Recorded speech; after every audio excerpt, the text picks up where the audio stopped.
Frères et sœurs en Christ, nous espérons que vous allez bien par la grâce de Dieu. Bienvenue une fois de plus sur notre chaîne. Et aujourd'hui, par la grâce de Dieu, nous allons continuer une série que nous avons déjà commencée en rapport avec le sabbat et le Saint-Esprit. Quel est le sceau de Dieu entre le sabbat et le Saint-Esprit? Et parce qu'il y a beaucoup de personnes qui se sont levées pour dire c'est pas le sabbat qui est le sceau de Dieu, c'est le Saint-Esprit qui est le sceau de Dieu. C'est juste les commandements de Dieu qui sont le sceau de Dieu, c'est le nom de Dieu qui est le sceau de Dieu. Mais que dit la parole de Dieu? Donc avant de commencer, nous allons prier ensemble. Père, nous te rendons grâce encore infiniment pour ce moment que tu nous donnes. Nous te prions de nous parler, Père, dans ta parole, telle que tu t'es révélée. En Jésus-Christ, notre Seigneur et Sauveur. Amen. Donc, nous allons aller droit au but en ce qui concerne ce sujet d'une importance capitale pour la fin des temps. C'est une question de vie ou de mort. Pourquoi? Parce que si nous lisons par exemple dans Apocalypse chapitre 13, nous voyons bien qu'il y a deux groupes de personnes. Ceux qui ont le sceau de Dieu et ceux qui ont la marque de la bête. Et là, c'est une question de vie ou de mort. Ceux qui n'ont pas la marque de la bête sont persécutés et sont menacés de mort. Donc, qu'est-ce que le sceau de Dieu? Déjà, dans la première partie, nous avons parlé et nous avons essayé de comprendre qu'est-ce que le sceau de Dieu en allant à la base. Si les fondements sont bafoués, que fera le juste? Donc, nous sommes allés à la base parce que dans la parole de Dieu, il y a plusieurs choses qui sont appelées sceaux. Nous avons vu que les commandements de Dieu sont appelés sceaux dans Deutéronome chapitre 6, verset 8. Nous avons vu que le Saint-Esprit est le sceau dans Éphésiens chapitre 1, verset 13. Le Saint-Esprit est celui qui scelle dans Éphésiens chapitre 4, verset 30. La circoncision était considérée le sceau de Dieu dans Romains chapitre 4, verset 11, où Paul dit Abraham a été justifié par la foi, il a reçu le signe de la circoncision comme sceau. Comme sceau. Et nous avons vu bien que, et nous voyons dans Apocalypse chapitre 7, comment est-ce que les serviteurs de Dieu doivent être scellés. Dans Apocalypse chapitre 14, verset 1, nous voyons qu'ils ont le nom de Dieu sur le front.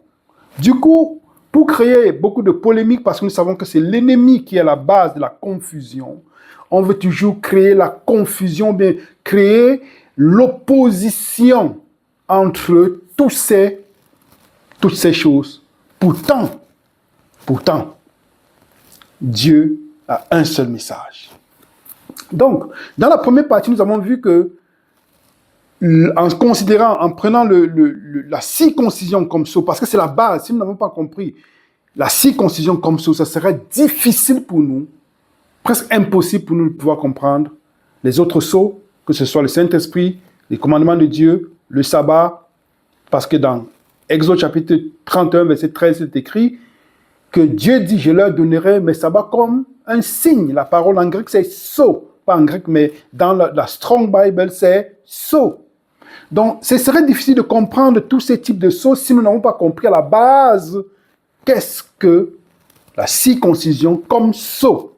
Et nous avons bien vu que Dieu, avec l'exemple de Moïse, a failli faire mourir Moïse dans Exode chapitre 4 parce qu'il n'avait pas circoncis son fils. Mais ce n'est pas le signe, ce n'est pas la circoncision dans la chair qui était l'acte par excellence. Mais l'acte extérieur, en principe, devrait être la manifestation visible d'une vraie circoncision faite dans le cœur par l'œuvre du Saint-Esprit. Nous voyons bien qu'avec la base de la circoncision, nous voyons bien que la circoncision et l'Esprit Saint, comme sceau, se complètent. Donc, dans cette deuxième partie, et nous invitons ceux qui n'ont pas suivi l'étude sur la circoncision comme sceau, d'aller suivre cette étude parce que c'est d'une importance capitale. Dans cette deuxième partie, nous allons parler du Saint-Esprit.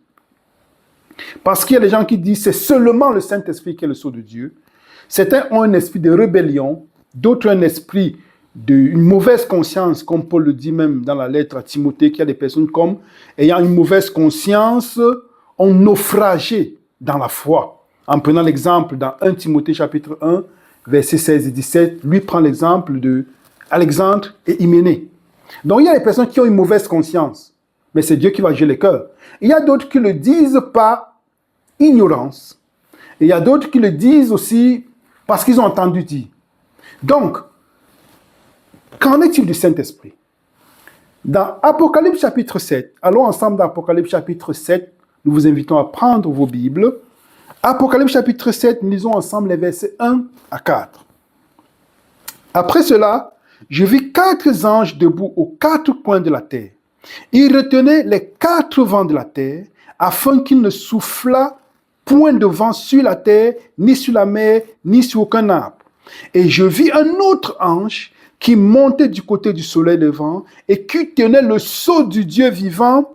Il cria d'une voix forte aux 4 anges à qui il avait été donné de faire du mal à la terre et à la mer. Et il dit, ne faites point de mal à la terre, ni à la mer, ni aux arbres, jusqu'à ce que nous ayons marqué du sceau le front des serviteurs de notre Dieu.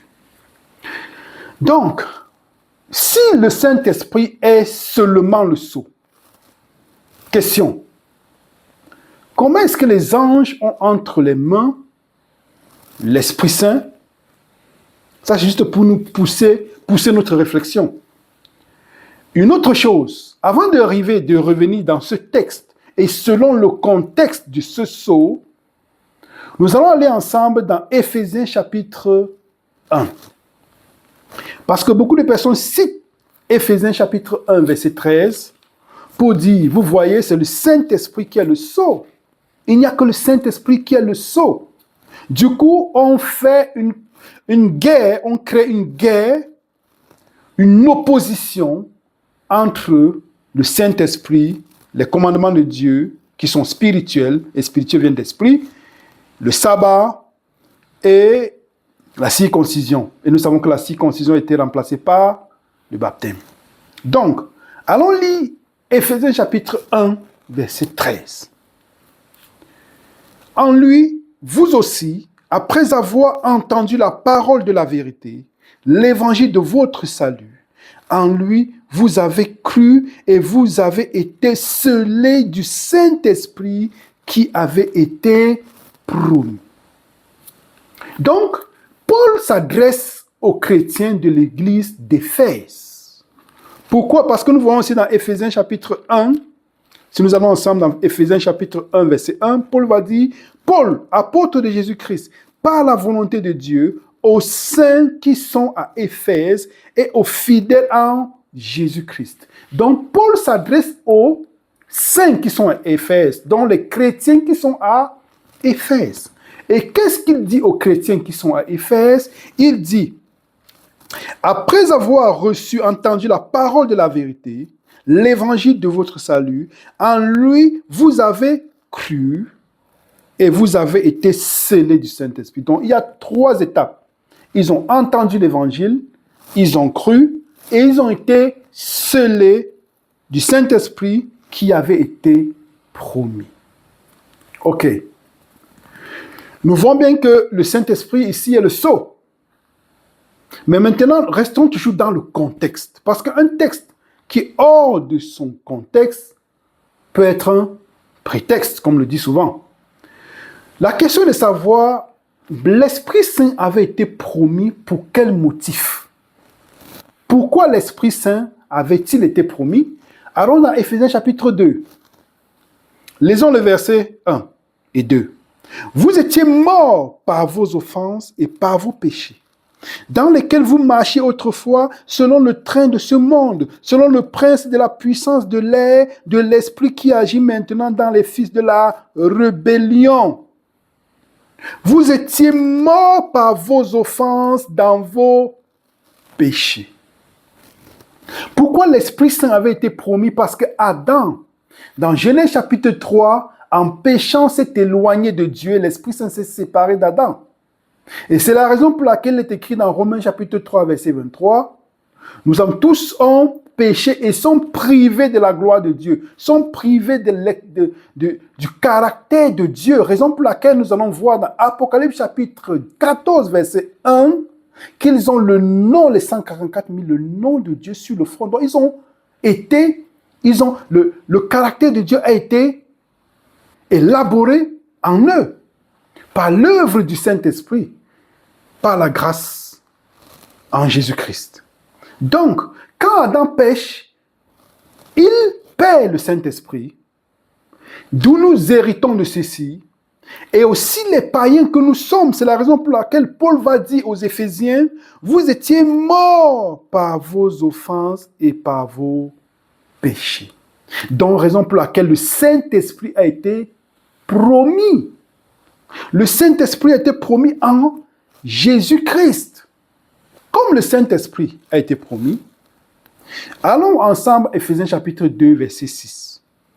Il nous a ressuscités ensemble et nous a fait asseoir ensemble dans les lieux célestes en Jésus-Christ. Bon, ça c'est par la foi. Donc l'Esprit Saint est promis. Quand l'Esprit Saint est promis en Jésus-Christ, Paul dit aux chrétiens d'Éphèse, vous avez reçu l'Esprit Saint par lequel vous avez été scellés pour le jour de la rédemption. Et il nous dit qu'une promesse a déjà été faite par Jésus-Christ. Quelle est cette promesse? Éphésiens chapitre 2, verset 6. Nous sommes déjà ressuscités avec Christ. Nous sommes assis dans les lieux célestes avec Christ par la foi. Mais pour que cette promesse puisse s'accomplir pleinement, pour que nous soyons réellement dans les cieux avec Jésus-Christ et qu'il vienne nous prendre avec lui, pour que nous soyons assis vraiment dans les lieux célestes de façon physique et réelle, il faudrait bien que quelque chose puisse se passer.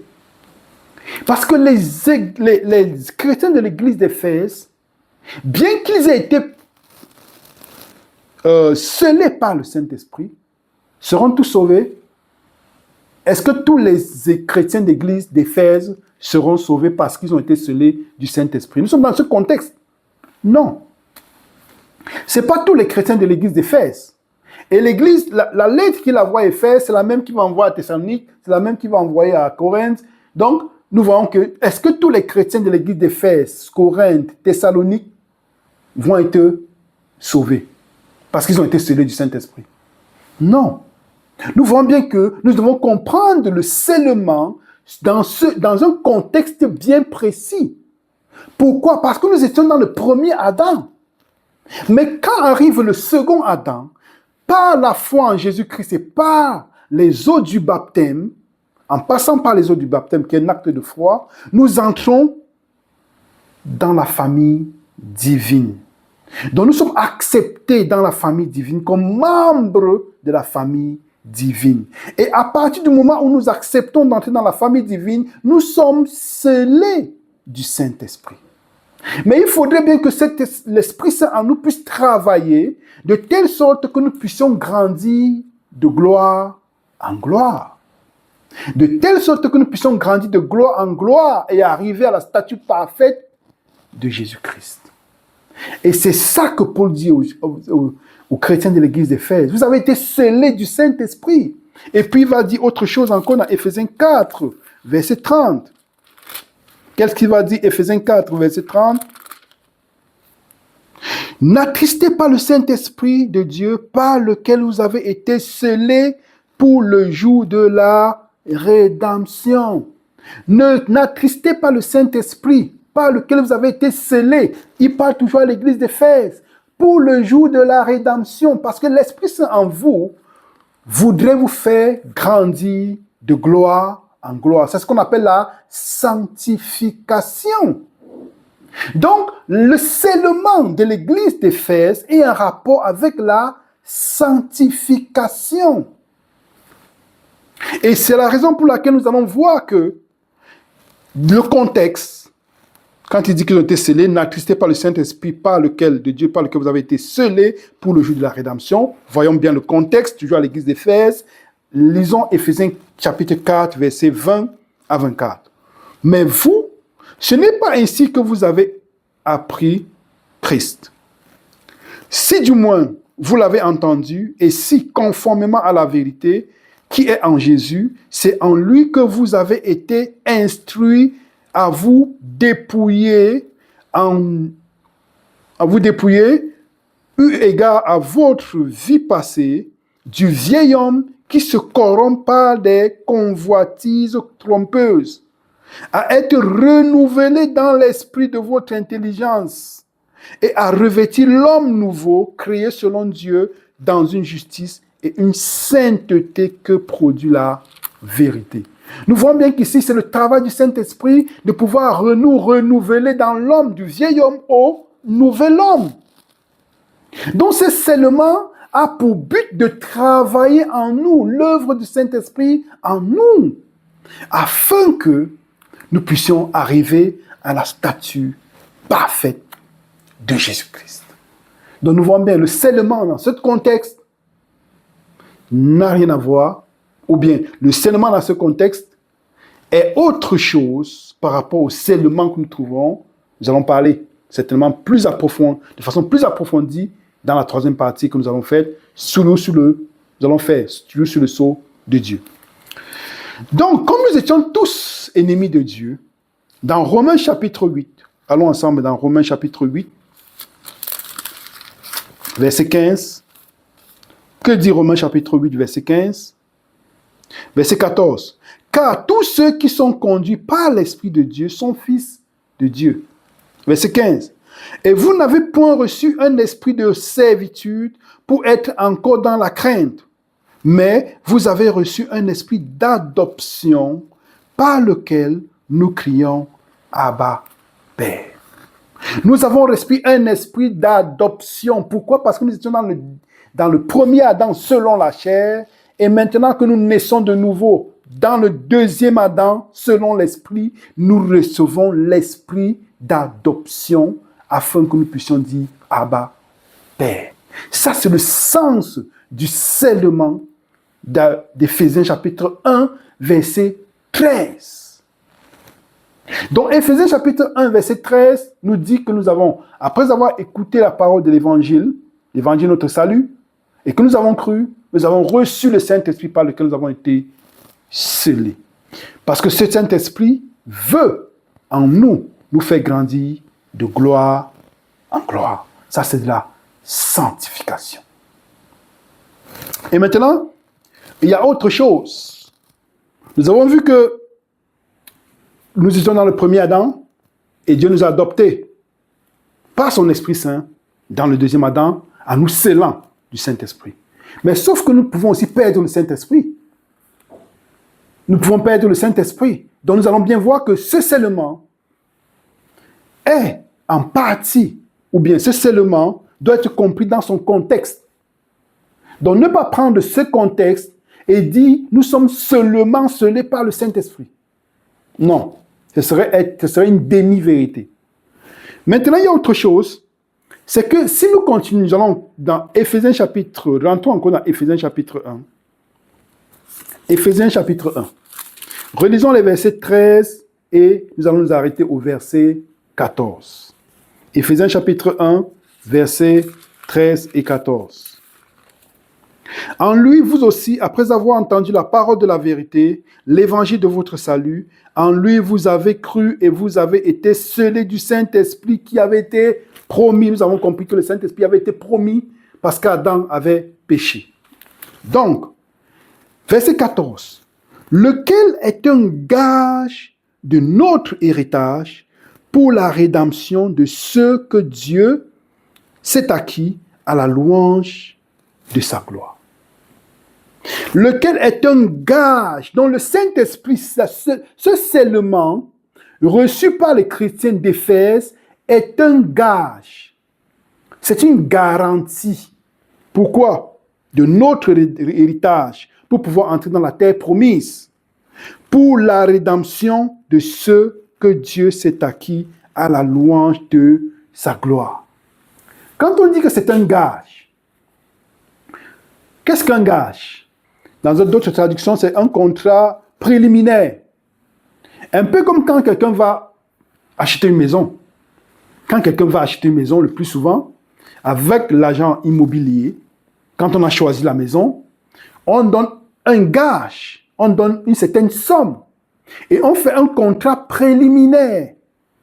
Ce contrat préliminaire, avec l'argent qu'on a donné, peut-être le 2%, le 5%, le 10%, le 20%, ça dépend des clauses.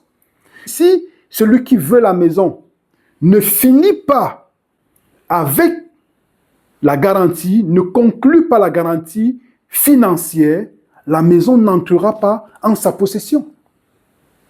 Donc c'est dans ce même sens. Le Saint-Esprit que nous avons reçu, c'est comme un gage.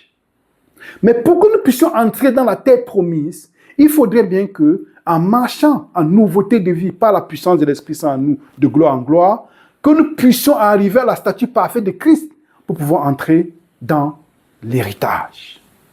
C'est la raison pour laquelle il dit, et lequel est un gage, c'est une garantie de votre héritage pour la rédemption de ce que Dieu s'est acquis à la louange de sa gloire.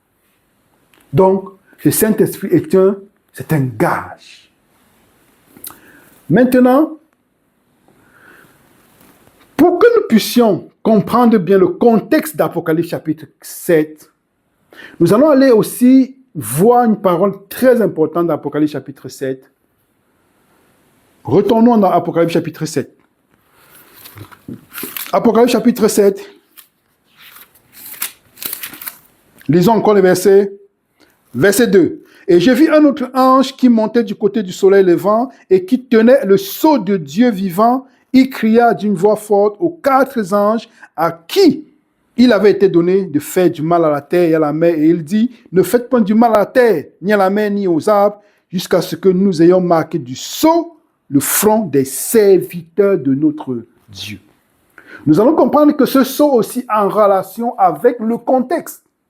Parce que voyons bien qu'il y a 4 anges qui retiennent les 4 vents. Il dit bien, ne faites point de mal. L'ange qui vient du côté du soleil levant va dire aux 4 autres anges, ne faites point du mal ni à la terre, ni à la mer, ni aux arbres, jusqu'à ce que nous ayons marqué du sceau de Dieu, les serviteurs de Dieu. Et nous voyons bien que ces serviteurs, dans Apocalypse chapitre 7, verset 14, l'ange va dire, versets 13 et 14, et l'un des vieillards prit la parole et me dit, ceux qui sont revêtus de robes blanches, qui sont-ils?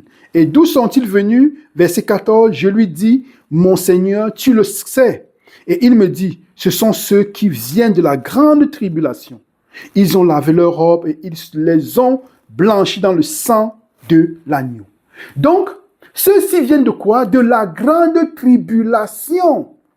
Le contexte est bien en rapport avec la tribulation, avec les vents qui doivent être relâchés.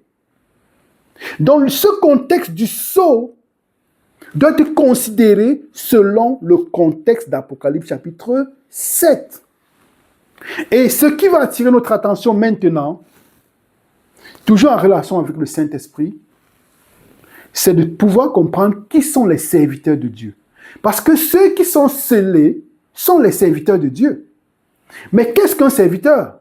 Parce que nous pourrons bien comprendre même qu'est-ce que le sceau, comprendre qui est la bête, quelle est la marque de la bête, mais ne pas être serviteur de Dieu.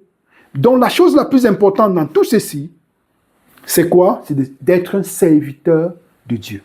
Pas qu'il faut négliger les autres choses, non. Parce que l'homme ne vivra pas seulement de pain, mais de chaque parole qui sort de la bouche de l'Éternel. Donc chaque parole est importante. Et qui sont les serviteurs de Dieu? Si nous allons ensemble dans Romains chapitre 6, allons ensemble dans Romains chapitre 6. Qui sont les serviteurs? Si nous allons ensemble dans Romains chapitre 6, nous allons remarquer qu'il y a 2 types de serviteurs dans la Bible. 2 types de serviteurs. Romains chapitre 6, verset 22. Mais maintenant, étant affranchis du péché et devenus esclaves de Dieu, vous avez pour fruit la sainteté et pour fin la vie éternelle. Donc, qu'est-ce qu'il dit ici? Ayant été affranchis du péché, ça veut dire qu'on était esclaves du péché. Ayant été affranchis. Il y a 2 types d'esclaves. Ou on est esclave du péché, ou on est esclave de la justice. Raison pour laquelle nous allons voir dans Romains chapitre 6, verset 16, il est écrit, « Ne savez-vous pas qu'en vous livrant à quelqu'un comme esclave pour lui obéir, vous êtes esclave de celui à qui vous obéissez, soit du péché qui conduit à la mort, soit de l'obéissance qui conduit à la justice. » Donc l'obéissance conduit à la justice ou le péché conduit à la mort. Soit on est esclave du péché ou on est esclave de l'obéissance. Donc, l'esclave, ou bien, pourquoi esclave, la parole esclave? Parce que c'est la même parole utilisée dans Apocalypse chapitre 7. Les serviteurs de Dieu sont les esclaves. En grec, c'est la parole doulos. Donc, nous voyons bien ici que son esclave du péché, son esclave de l'obéissance qui conduit à la justice, ou l'esclave de Dieu. Parce que dans Apocalypse chapitre 7, ce sont les esclaves de Dieu, les serviteurs de Dieu qui doivent être scellés. Question. Ces serviteurs de Dieu, ou ces esclaves de Dieu, n'ont-ils pas encore l'Esprit Saint? Si nous allons dans Jean chapitre 8, Jean chapitre 8, verset 34, Jésus-Christ dit, « En vérité, je vous dis, leur répliqua Jésus, quiconque se livre au péché est esclave du péché. » Donc nous ne pouvons être esclaves de deux maîtres à la fois. Soit on est esclave du péché, soit on est esclave de Dieu. Soit on a pour maître Dieu, soit on a pour maître Satan. Donc les serviteurs de Dieu ou les esclaves de Dieu, dans Apocalypse chapitre 7, ont le Saint-Esprit. Ils sont déjà serviteurs de Dieu. Ça veut dire qu'ils sont déjà marqués du Saint-Esprit. C'est la raison pour laquelle il faudrait bien comprendre le contexte d'Apocalypse chapitre 7. Le sceau selon ce contexte-là, qui est le contexte eschatologique, futur, en relation avec les plaies, en relation avec la grande tribulation, en relation avec les 4 vents. Si on ne prend pas selon le contexte, on va tirer des conclusions et être des rebelles. Donc, qui est serviteur de Dieu? Éphésiens chapitre 6. Allons ensemble dans Éphésiens chapitre 6. Nous voyons notre témoin. Éphésiens chapitre 6, lisons les versets 5 et 6. Serviteurs, obéissez à vos maîtres selon la chair, avec crainte et tremblement, dans la simplicité de votre cœur comme à Christ. Non pas seulement sous l'œuvre, comme pour plaire aux hommes, mais comme des serviteurs de Christ qui font de bon cœur la volonté de Dieu. Donc les serviteurs de Dieu, qu'est-ce qu'ils font? Ils font de bon cœur la volonté de Dieu. Ça veut dire qu'ils sont obéissants. Ils sont obéissants, raison pour laquelle nous avons vu au verset 5, serviteurs, obéissez à vos maîtres. Donc les serviteurs de Dieu sont obéissants. Mais qui nous rend obéissants? Qui nous rend obéissants? Allons ensemble dans 1 Pierre 1, verset 2. Qui nous rend obéissants? 1 Pierre 1, verset 2. Et qui sont élus selon la prescience de Dieu le Père, par la sanctification de l'Esprit, afin qu'ils deviennent obéissants et qu'ils participent à l'aspersion du sang de Jésus-Christ. Que la grâce et la paix vous soient multipliées. Donc, ceux qui sont obéissants, c'est ceux qui sont sanctifiés par l'Esprit. Ceux qui sont obéissants, c'est ceux qui sont sanctifiés par l'Esprit. Ça veut dire, pour être serviteur de Dieu, il faut être obéissant. On est obéissant ou on est pécheur. Si on est obéissant, si nous sommes obéissants à la parole de Dieu qui conduit à la justice, ou nous sommes esclaves du péché qui conduit à la mort. Et le serviteur est obéissant. Comment est-ce qu'il est obéissant? Par la sanctification du Saint-Esprit. Donc, ça c'est notre témoin pour démontrer que dans Apocalypse chapitre 7, les serviteurs de Dieu qui sont marqués du sceau sont déjà serviteurs de Dieu. Ils sont déjà obéissants. Donc, ils ont déjà le Saint-Esprit. Il n'y a pas deux façons d'être serviteur. Soit tu obéis, soit tu es serviteur, soit tu n'es pas serviteur. Parce que Jésus qui s'est dit qu'il ne rassemble pas avec moi, disperse. Donc les serviteurs de Dieu qui se trouvent dans Apocalypse chapitre 7 ont déjà le Saint-Esprit. Alors, question. Si les chrétiens d'Apocalypse chapitre 7, les serviteurs de Dieu, sont déjà serviteurs, sont déjà doulos, sont déjà esclaves de l'obéissance qui conduit à la justice, sont déjà esclaves de la volonté de Dieu et sanctifiés par le Saint-Esprit, en quoi est-ce qu'ils doivent être scellés?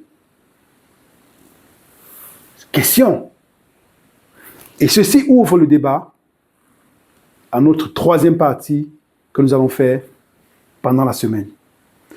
Donc, nous avons vu au cours de cette étude que dire que le Saint-Esprit est seulement le Saint-Esprit est le sceau de Dieu, c'est un peu faire comme Satan qui a opposé pendant des années la loi et la grâce. Pourtant, nous voyons bien que la loi et la grâce vont de pair. La loi et la grâce vont de pair. Pourquoi? Parce que Jésus-Christ à la croix n'a pas aboli sa loi, parce que la loi dit, le jour où tu mangeras, tu mourras. Le salaire du péché, c'est la mort. Adam a péché, mais Jésus-Christ est venu pour assumer les conséquences de la transgression de la loi, qu'est la mort. Donc, il ne peut pas assumer les conséquences de la transgression de la loi, qu'est la mort, et abolir sa loi. Ça n'a pas de sens. Mais il doit mourir pour satisfaire la loi et être en même temps miséricordieux en pardonnant nos péchés. C'est la raison pour laquelle il est écrit dans le psaume 85, verset 11, la paix et la justice se sont embrassés à la croix. C'est ça que l'ennemi a fait pendant des années, opposer la loi et la grâce. Pourtant, la grâce dit dans Tite 2, verset 11, car la grâce, source de la grâce pour notre salut, car la grâce, source de notre salut, a été manifestée et nous invite à renoncer à l'impiété, à ne pas vivre selon le siècle présent, à renoncer à l'impiété et à vivre selon la sagesse, la justice et la piété. Donc, la grâce nous invite à vivre selon la justice. La justice, c'est quoi? C'est la loi de Dieu. On ne peut pas parler de justice sans loi. C'est un terme juridique. La justice vient avec la loi. Et la loi de Dieu, la justice de Dieu, c'est quoi? Psaume 119, 172, verset 172. C'est la loi de Dieu. Deutéronome 6, verset 25, c'est la loi de Dieu. Donc nous voyons que la grâce de Dieu nous invite à vivre selon la justice. Et c'est la grâce qui est la puissance pour nous donner la puissance, je peux dire ainsi. Donc c'est la puissance, c'est ce qui nous donne la puissance pour pouvoir vivre selon la loi de Dieu, pas sur la base de nos forces, mais sur la base de la promesse de Dieu, de la puissance et l'esprit. L'ennemi a voulu opposer tout, la loi et la grâce, il oppose maintenant l'esprit et le sabbat et les commandements. Pourtant, nous avons vu dans la première partie que la personne de la divinité qui opère l'œuvre, la circoncision dans notre cœur, c'est qui? Romains 2, versets 28 à 29. Le vrai juif, c'est celui qui est de l'intérieur. La vraie circoncision est celle qui est de l'intérieur par l'œuvre du Saint-Esprit. Mais nous voyons bien que Abraham a reçu, Romains 4, verset 11, la circoncision dans la chair comme signe. Il a reçu le signe de la circoncision dans la chair comme sceau, le sceau. C'était visible. Donc nous allons voir ça en rapport avec la fin des temps. C'était un sceau visible dans la chair, mais ce n'est pas l'œuvre dans la chair qui a justifié Abraham. Ce n'est pas l'œuvre dans la chair, c'était l'œuvre par l'Esprit Saint dans le cœur, parce qu'il était circoncis du cœur. Et la circoncision dans la chair était juste une manifestation visible d'une réalité invisible dans le cœur par l'Esprit. Mais les Juifs n'avaient pas compris. Les Juifs n'avaient pas compris ceci. Ils observaient le sabbat. Pourtant, le sabbat était bien. Dans Exode chapitre 31, verset 13, je vous donnais mes sabbats comme un signe, comme un sceau entre vous et moi. Mais ils ont observé le sabbat extérieurement, Mais intérieurement, il n'y avait pas eu la circoncision du cœur. D'où l'observation du sabbat ne servait à rien. Donc, nous en reparlerons de façon encore plus approfondie la prochaine fois, dans le prochain épisode. Que l'Éternel vous bénisse et vous remplisse ses grâces. Nous avons vu clairement que le Saint-Esprit doit être considéré comme sceau selon son contexte. Éphésiens chapitre 1, verset 13, il est le sceau. Éphésiens 4, verset 30, c'est le scelleur. Apocalypse chapitre 7, les serviteurs de Dieu ont déjà l'Esprit Saint. Donc, nous comprenons bien que tous ces sceaux, que ce soit le sabbat, Exode chapitre 31, verset 13, que ce soit la loi de Dieu, Deutéronome 6, verset 8, que ce soit la circoncision, Romains chapitre 4, verset 11, qui a été remplacé par le Saint-Esprit dans Colossiens chapitre 2, verset 11, et que ce soit aussi le nom de Dieu dans Apocalypse chapitre 14, verset 1, ont quelque chose en commun. Dans la troisième partie, nous allons parler de la dimension eschatologique en relation avec la fin des temps. Parce que si nous n'expliquons pas les choses selon le contexte, nous serons à côté de la plaque. Que l'Éternel vous bénisse et vous remplisse ses grâces en Jésus-Christ, notre Seigneur Sauveur. Amen.